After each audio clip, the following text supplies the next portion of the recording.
తమిళనాడులో ఉత్తర కోసమాంగే అనే ఒక దేవాలయం ఉంది.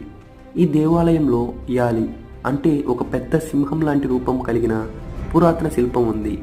అయితే ఈ శిల్పం నోటి లోపల ఒక ఇన్బిల్ట్గా ఒక గుండ్రటి బాల్ చెక్కబడి ఉంది.